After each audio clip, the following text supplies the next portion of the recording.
चिराग पासवान के एनडीए में वापसी के साथ लगातार नीतीश कुमार से मुलाकात और उस मुलाकात के बाद कई बड़े सवाल थे कि आखिर नीतीश कुमार के धुर विरोधी चिराग पासवान कैसे नीतीश कुमार के सामने नतमस्तक हो गए, कैसे नीतीश कुमार के नेतृत्व को इतनी आसानी से स्वीकार ही नहीं बल्कि अब वो लगातार नीतीश कुमार का गुणगान भी कर रहे हैं। देखिए, कल देर रात जो नीतीश कुमार की सरकार ने और भवन निर्माण विभाग ने जो आदेश जारी किया वो उस मुलाकात की राज को खोल कर रख दिया है।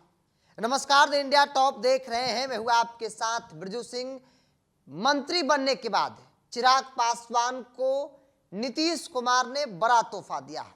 देखिए, इन दिनों लगातार नीतीश कुमार से चिराग पासवान की मुलाकात हो रही थी और वो मुलाकात औपचारिक मुलाकात बताई जा रही थी, लेकिन हमने आपको पहले ही बताया था कि नीतीश कुमार और चिराग पासवान के बीच जरूर कोई खिचड़ी पक रही है। और देखिए, कल देर रात जो खबर आई, जो लेटर आया, उस लेटर में पशुपति कुमार पारस पूरी तरीके से सड़क पर आ गए और चिराग पासवान को वो बंगला मिल गया।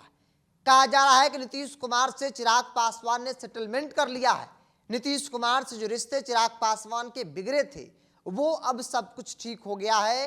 और इसी के साथ नीतीश कुमार ने रामविलास पासवान की पार्टी का वो दफ्तर जिस पर पशुपति कुमार पारस का कब्जा था, पार्टी टूट के बाद अब वो दफ्तर चिराग पासवान की पार्टी यानी लोक जनशक्ति पार्टी रामविलास को दे दिया गया है, आवंटित कर दिया गया है। एयरपोर्ट के पास जो लोजपा का कार्यालय हुआ करता था, हालांकि जब पार्टी और परिवार टूटी, मामला कोर्ट पहुंचा, तब उस दफ्तर पर पशुपति कुमार पारस का कब्जा हो गया था। लेकिन अब बिहार की सरकार, नीतीश कुमार ने उस दफ्तर से पशुपति कुमार पारस को आउट कर दिया है और चिराग पासवान को इन कर दिया है, यानी कि चिराग पासवान को वो बंगला दे दिया है।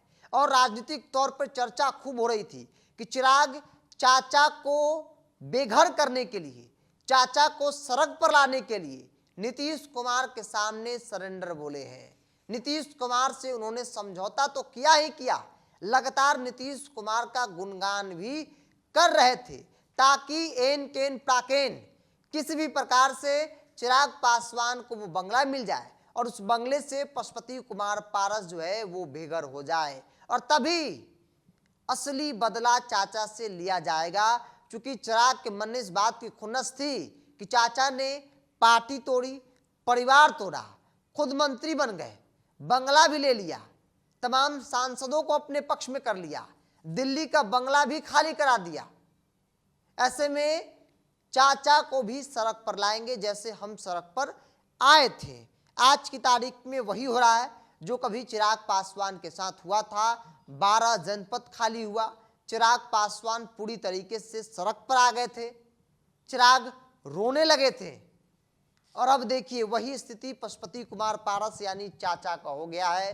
पहले भारतीय जनता पार्टी ने एक भी लोकसभा की सीट नहीं दी, उससे पहले मंत्रालय से खुद पशुपति कुमार पारस बाहर हो जाते हैं, इस्तीफा दे देते हैं। हालांकि वो अकेले चुनाव नहीं लड़ते हैं, नरेंद्र मोदी एनडीए गठबंधन को हर एक सीट पर समर्थन कर देते हैं।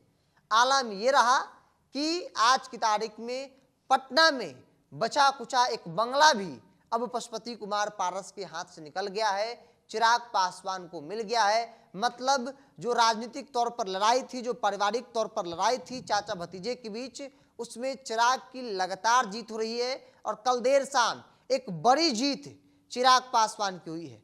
चिराग ने जो ठाना था कि जैसे हम सड़क पर आए थे ठीक उसी प्रकार से चाचा को भी सड़क पर ला देंगे। नीतीश कुमार से बातचीत के बाद चिराग पासवान ने पशुपति कुमार पारस के बंगले को खाली करा दिया है। चिराग पासवान ने पशुपति कुमार पारस को सड़क पर लाकर खड़ा कर दिया है। बहरहाल चाचा भतीजे की इस लड़ाई को लेकर क्या वाकई में चिराग की बड़ी जीत हुई, चूंकि उन्होंने चाचा को सड़क पर ला दिया है। राजनीतिक तौर पर भी आपकी क्या राय है, आप अपनी राय को कमेंट्स बॉक्स पर रखिए। अगर आप मेरे चैनल को यूट्यूब पर देख रहे हैं तो सब्सक्राइब कर लीजिए, फेसबुक पर देख रहे हैं तो पेज को लाइक और फॉलो कर लीजिए।